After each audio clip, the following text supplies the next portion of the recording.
आज की इस क्लास में हम 29 सितंबर 2022 के कुछ इम्पोर्टेंट करंट अफेयर को देखेंगे। ये current affair SSC, CGL, CHSL व अदर सभी कॉम्पिटिटिव एग्ज़ाम के लिए वेरी हेल्पफुल होगा। चलिए स्टार्ट करते हैं। क्वेश्चन नंबर 1 दिया हुआ है, सऊदी अरब के नए प्रधानमंत्री कौन बने हैं? इसका right answer option B Mohammed bin Salman है। Crown prince Mohammed bin Salman bin Abul Aziz al Saud को सऊदी अरब का नया प्रधानमंत्री नियुक्त किया गया है। इन्होंने अपने पिता शाह सलमान अल सऊद का स्थान लिया है। सऊदी अरब से रिलेटेड इम्पॉर्टेंट फैक्ट को देख लेते हैं। सऊदी अरब जो कि एशिया महाद्वीप में स्थित है तथा यहाँ की राजधानी रियाद है। सऊदी अरब की करेंसी सऊदी रियाल है। लास्ट 6 मंथ में हुई टॉप 5 अपॉइंटमेंट को देख लेते हैं। कोलंबिया के नए राष्ट्रपति गुस्तावो पेट्रो बनाए गए हैं तथा सोमालिया के नए प्रधानमंत्री हमजा अब्दी बर्रे बनाए गए हैं। सोमालिया जो कि अफ्रीका में स्थित है और कोलंबिया जो कि अमेरिका में स्थित है। ऑस्ट्रेलिया के नए प्रधानमंत्री एंथनी अल्बनीज़ को बनाया गया है तथा फ्रांस की नई महिला प्रधानमंत्री एलिजाबेथ बोर्न हैं तथा दक्षिण कोरिया के नए राष्ट्रपति यून सुक येओल हैं। क्वेश्चन नंबर 2 दिया हुआ है, नई दिल्ली में आयोजित 13वें भारतीय वाणिज्य एवं उद्योग महासंघ FICCI वैश्विक कौशल शिखर सम्मेलन 2022 का उद्घाटन किसने किया है? इसका right answer option C Dharmendra Pradhan है जो कि केंद्रीय शिक्षा मंत्री हैं। इस सम्मेलन में अर्थव्यवस्था पर कोविड-19 के दुष्प्रभाव, सरकार द्वारा किए जा रहे विभिन्न सुधार और भारतीय अर्थव्यवस्था के लिए आगे की तैयारियों पर विभिन्न पक्ष द्वारा विचार मंथन किया गया है तथा इसकी theme education to employability making it happen है। FICCI का full form federations of Indian chambers of commerce and industry होता है। यह भारत का सबसे बड़ा और सबसे पुराना व्यापारिक संगठन है।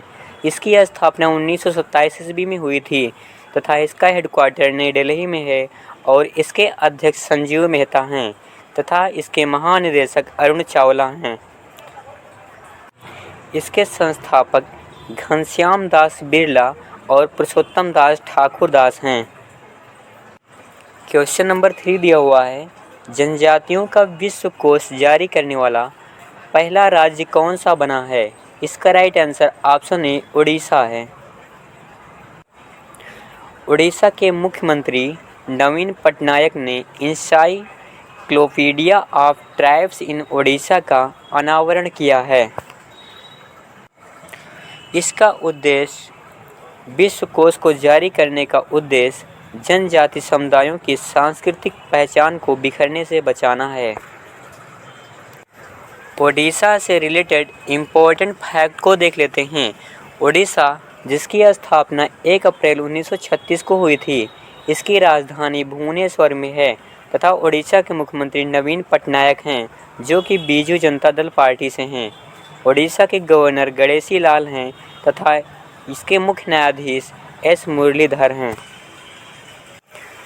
लोकसभा में ओडिशा में लोकसभा सीट 21 हैं तथा राज्यसभा की सीटों की संख्या 10 तथा विधानसभा की सीटों की संख्या 147 है। ओडिशा के राजकीय पशु सांभर है तथा राजकीय पक्षी इंडियन रोलर है तथा राजकीय वृक्ष अशोक है। ओडिशा के 4 पड़ोसी राज्य पश्चिम बंगाल, झारखंड, छत्तीसगढ़, आंध्र प्रदेश है। ओडिशा के प्रमुख झील चिल्का झील है जो कि भारत की सबसे बड़ी खारे पानी की झील है और इसे लैगून झील भी कहते हैं।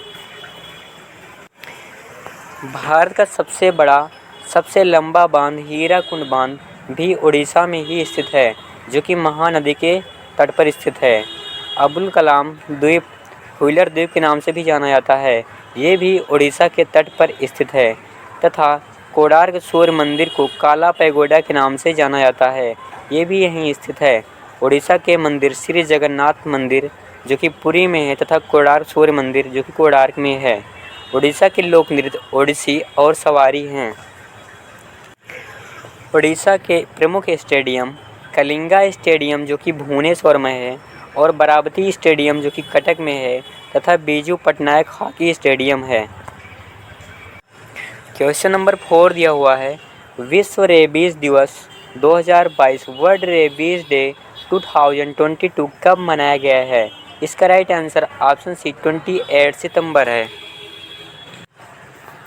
यह दिवस विश्व स्तर पर फ्रांसीसी जीव विज्ञानी, सूक्ष्म जीव विज्ञानी और रसायनज्ञ लुई पास्चर की पुण्यतिथि के मौके पर मनाया जाता है, जिन्होंने पहली रेबीज की वैक्सीन विकसित की थी। रेबीज एक घातक वायरस है जो संक्रमित जानवरों की लार से लोगों में फैलता है। रेबीज वायरस आमतौर पर काटने के माध्यम से फैलता है। इस बार की थीम रेबीज 1 हेल्थ 0 डेथ है। क्वेश्चन नंबर 5 दिया हुआ है, भारतीय डेटा सुरक्षा परिषद DSCI के नए CEO कौन बने हैं? इसका right answer option A Vinayak Godse है। विनायक गोडसे भारतीय डेटा सुरक्षा परिषद के नए CEO बने हैं। इन्होंने राम वेदश्री का स्थान लिया है। DSCI का full form data security council of India होता है। इसकी स्थापना 2008 को हुई थी तथा इसका मुख्यालय नोएडा में स्थित है, जो कि उत्तर प्रदेश में स्थित है, तथा इसके संस्थापक नैसकॉम हैं और इसके अध्यक्ष राजेंद्र एस पवार हैं। टॉप 5 कंपनियों के CEO को देख लेते हैं। दुनिया के सबसे बड़े सर्च इंजन गूगल के वर्तमान CEO सुंदर पिचाई हैं। रिटेल कंपनी वॉलमार्ट के वर्तमान CEO डॉग मैकमिलन हैं, तथा प्रौद्योगिकी कंपनी आईटेल के वर्तमान CEO पैट्रिक जेल्सिंगर हैं, और ई-कॉमर्स कंपनी अमेज़न के वर्तमान CEO एंडी जेसी हैं, तथा मैसेजिंग ऐप व्हाट्सएप के वर्तमान CEO बिल कैथर्ट हैं। क्वेश्चन नंबर 6 दिया हुआ है, DRDO ने कम दूरी पर मार करने वाली air defence system missile VSCHORADS का कहां से सफलतापूर्वक परीक्षण किया है? इसका right answer option B Chandipur है, जो कि उड़ीसा में स्थित है। VSHORADS का full form very short range air defence system होता है। इस मिसाइल का परीक्षण जमीन पर स्थित पोर्टेबल लॉन्चर से किया गया है। यह मिसाइल सिस्टम एक man portable air defence system है, जिसे DRDO के research centre Imarat RCI Hyderabad द्वारा डिजाइन और विकसित किया गया है। DRDO का full form defence research and development organisation होता है। इसकी स्थापना 1958 को हुई थी तथा इसका मुख्यालय नई दिल्ली में है, और इसके अध्यक्ष समीर बी कामत हैं, तथा सिंधु नेत्र उपग्रह को भी DRDO ने ही विकसित किया है, तथा देश की पहली स्वदेशी मशीन पिस्तौल ASMI को भी DRDO ने बनाया है। क्वेश्चन नंबर 7 दिया हुआ है, वैज्ञानिक प्रयोग करने और नई तकनीकों को सत्यापित करने के लिए किस देश ने सियान 14 और सियान 15 नाम के प्रायोगिक उपग्रहों को लॉन्च किया है? इसका राइट आंसर ऑप्शन सी चीन है। चीन ने सियान 14 और सियान 15 नामक 2 उपग्रहों को क्वेज़्सो फर्स्ट ए रॉकेट की मदद से लॉन्च किया है।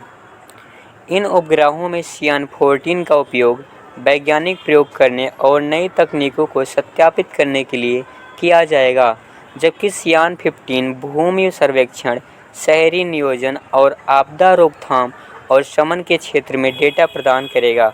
चीनी भाषा में सियान का अर्थ प्रयोग होता है।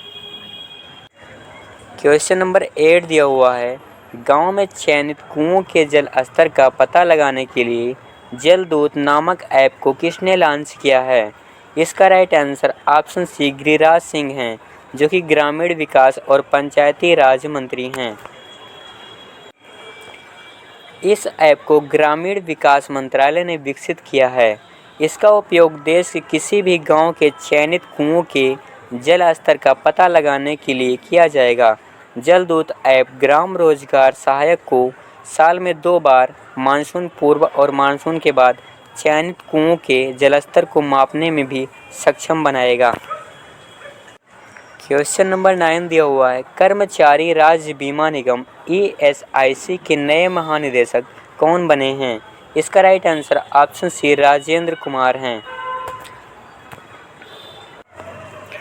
राजेंद्र कुमार कर्मचारी राज्य बीमा निगम ESIC के नए महानिदेशक बने हैं।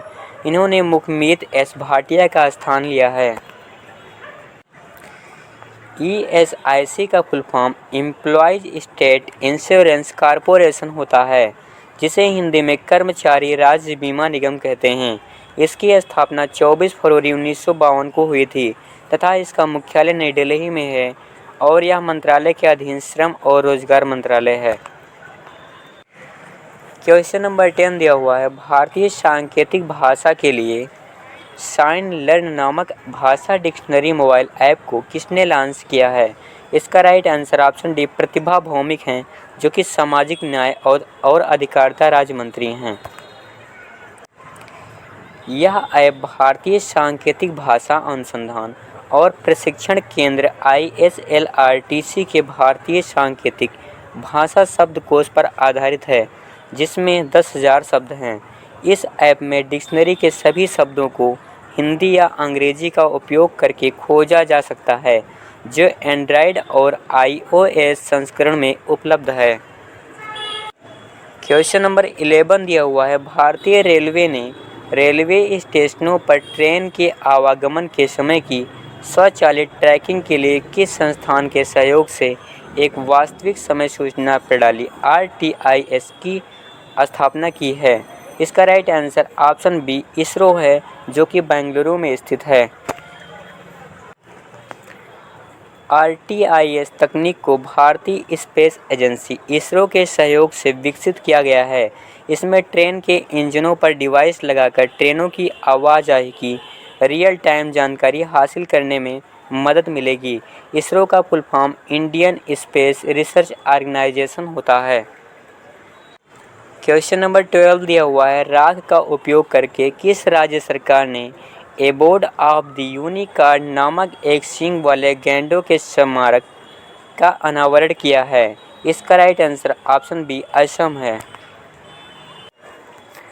असम के काजीरंगा राष्ट्रीय उद्यान में गैंडे के जले हुए सींगों की राख से एक स्मारक का निर्माण किया गया है।